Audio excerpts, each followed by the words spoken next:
बुंगलू में भागवत कथा वाचन चल रहा है और इनके 2 गौशाला, एक चूरू में और एक बीकानेर प्रांत में, जहां चिकित्सा पद्धति भी इनके साथ में है, डॉक्टर है। तो ये मानव कल्याण के लिए बहुत सी अपनी आशाएं लेके घूम रहे हैं और कथा भी करते हैं। तो उनका भी जनमानस को बहुत सारा लाभ मिलता है। तो आज हमारा भी भाग्य है कि ये हमारे बीच आए हैं, तो हमारे को भी कुछ अपने मुखारबिंद से 2 शब्द हमें भी सुनाए और हम इनका बड़े ध्यान से सुने। तो संत श्री शंकरदास जी महाराज निवेदन करते। राम बोलो सियावर रामचंद्र भगवान की, जोर से बोला दशनाथ जी महाराज की, कालंदे सती मैया की, हरो जी महाराज की, रुस्तम जी महाराज की, सीता गंगा गौ माता की। सबसे पहले जसनाथ जी महाराज के पांव चरणों में सादर प्रणाम करते हुए, कालंदे सती मैया के पांव चरणों में सादर प्रणाम करते हुए, और हमारे बीच में महंत बीरबलनाथ जी हमारे बीच में विराजमान हैं, महंत जी के पांव चरणों में सादर प्रणाम करते हुए, जितने भी यहाँ विराजमान हैं सभी माता बहन भाई सभी का हृदय से अभिनंदन करते हुए, देखो हम बड़े भाग्यशाली हैं कि सबसे पहले तो हमारा भारत की भूमि पे जन्म हुआ, और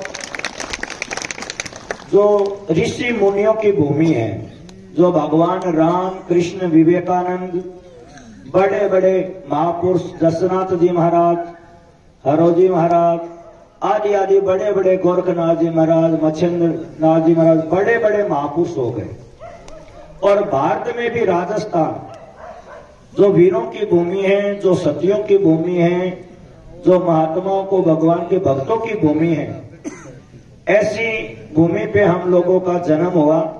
तो हम बहुत बड़े भाग्यशाली हैं।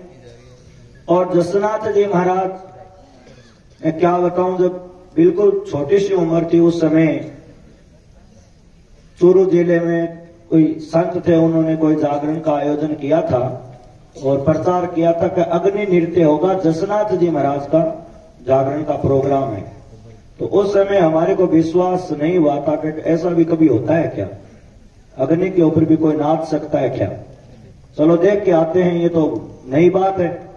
काफी लोग गए थे देखने के लिए, और वहां जाकर के जब जसनाथ जी महाराज जी की शक्ति को देखा और अग्नि पे नृत्य करते हुए जसनाथ जी महाराज के भक्तों को देखा, तब विश्वास हुआ कि पूरे विश्व में अग्नि नृत्य ये प्रसिद्ध है।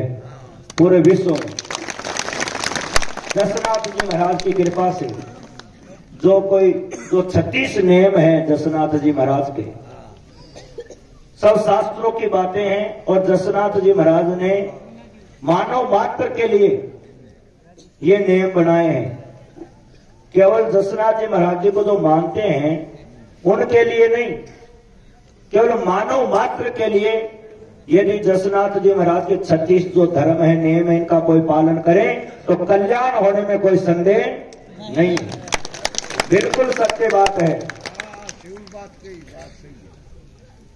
तो गलत कौन सी है? बात तो मैं सही कहूंगा। तो इसलिए कहने का तात्पर्य यह है कि जसनाथ जी महाराज की जो बातें हैं, असली गुरु वही है जो हमारे को असली रास्ता बताए।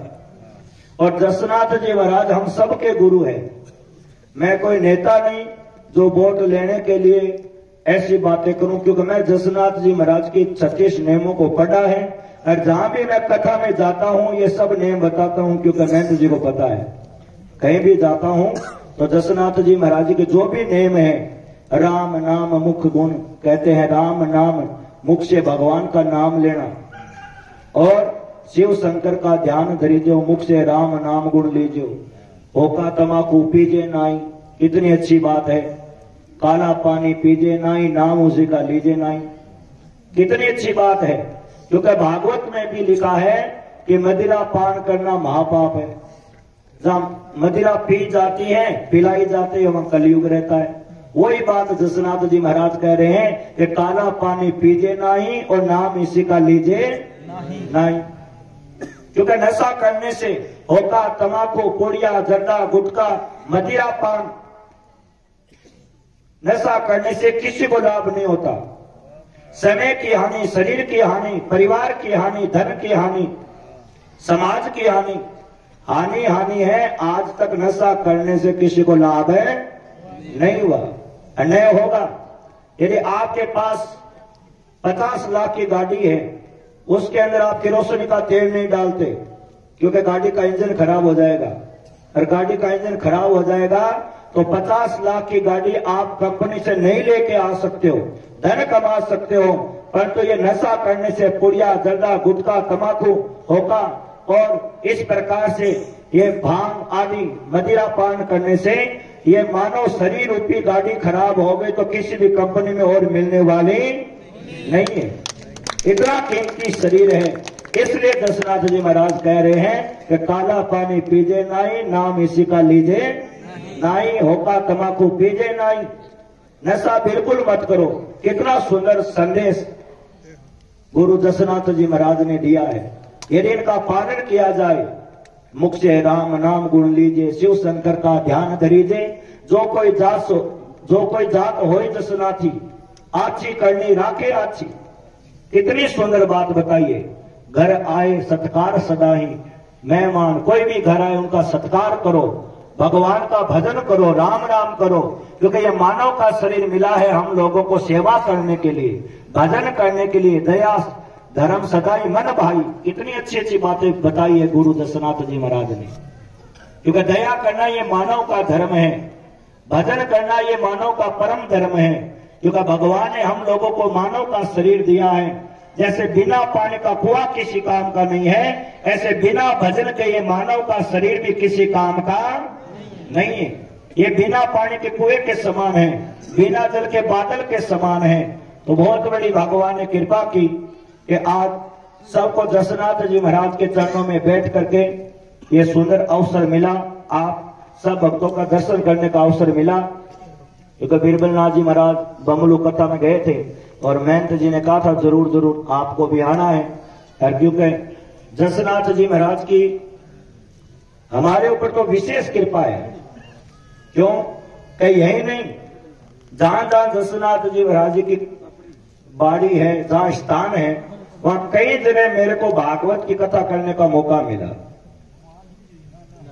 अहमदाबाद के पास में गांव धोलपालिया है, वहां भी दशनाथ जी महाराज की जो बाड़ी है वहां भी मैंने कथा की है दशनाथ जी महाराज के चरणों में बैठ के। और अभी महंत जी की कृपा से नागौर बिड़लो का जो दशनाथ जी महाराज की बाड़ी है वहां भी अभी थोड़े समय पहले कथा करके आए हैं। और दशनाथ जी महाराज की जो प्रगट स्थली है, जहां दशनाथ जी महाराज प्रगट हुए, डाबला तालाब, वहां भी बहुत बड़ा आयोजन भागवत की कथा का किया था। और दशनाथ जी महाराज जी के शिष्य हरोजी महाराज, आप लोग हरियाणा जाते हो, हरोजी के नाडिया, तो वहां आपने देखा होगा संस्कार चैनल पे लगभग 5-6 साल तो हो गए होंगे, तो संस्कार चैनल पे भागवत की कथा चलती थी।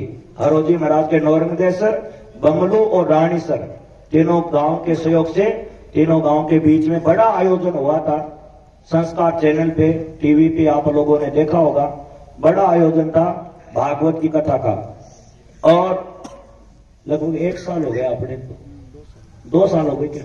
हाँ, 2 साल पहले अपने यही दशनाथ जी महाराज के चरणों में यही पंडाल लगा था। आप लोग आए होंगे तो देखा होगा, 1 साल तो लगा ही था, 1 साल तक। तो बड़ा आयोजन भागवत की कथा, नानी बाई का मायरा, 11 कुंडी यज्ञ, साथ में रामलीला, और पंडाल भी लग चुका था। यहाँ सब तैयारी महंत जी ने कर दी थी, बसें भी और सब व्यवस्था पक्की हो गई थी, प्रचार भी हो गया था, कार्ड वगैरह सब दे दिए थे, पंडाल भी लग चुका था। परंतु फिर हुआ क्या, ऐसा ही समय आया, पूरे विश्व में लॉकडाउन लग गया था। और लॉकडाउन में कोरोना जब आया, वहां बीमारी आई, तो लॉकडाउन ऐसा लगा था उस समय, तो गाड़ियां बगैर सब, लगभग 2-4 आदमी भी एक साथ नहीं रह सकते। हाँ, तो लॉकडाउन ऐसा लगा था उस समय, ये प्रोग्राम हो नहीं पाया था। यहाँ भागवत की कथा, मायरा, यज्ञ, रामलीला, तो उसमें 1 साल तक तो वो पंडाल यहीं लगा ही था। 1 साल तक जो आए थे उन्होंने दर्शन किया होगा। फिर देखा कि अगले साल फिर वो दूसरी लहर और आ गई, तो फिर बोले का आयोजन तो अब हो नहीं पाएगा, क्योंकि सरकार की तरफ से भी रोक है, इसलिए वो कथा यहाँ हो नहीं पाएगी। उस समय नहीं हो पाई थी, और अब आगे जसनाथ जी महाराज की कृपा हो गई, तो लगभग साल भर में जसनाथ जी महाराज की कृपा होगी और महेंद्र जी की आज्ञा होगी, तो वही आयोजन यहाँ वापस करेंगे। बहुत बड़ा आयोजन, भागवत की कथा, नानी बाई का मायरा, यज्ञ, रामलीला। तो आप सभी को निमंत्रण है, जब भी यहाँ आयोजन हो, बड़ा आयोजन भागवत की कथा महेंद्र जी करवाएंगे। गोरखनाथ जी महाराज का जो मंदिर बना हुआ है, प्राण प्रतिष्ठा का उस समय था, तो वो भी किया जाएगा। तो आप सभी माता बहन भाइयों को जरूर जरूर कथा में आना है और आकर के और लाभ उठाना है। बोलो सियावर रामचंद्र भगवान की, दशनाथ जी महाराज की, कालंदे सती मैया की, गोरखनाथ जी महाराज की, मच्छेंद्रनाथ जी महाराज की, हरो जी महाराज की, रुस्तम जी महाराज की, महंत बिरबलनाथ जी महाराज की, सभी भक्तों की, गीता गंगा गौ माता की, हर हर महादेव। राम राम।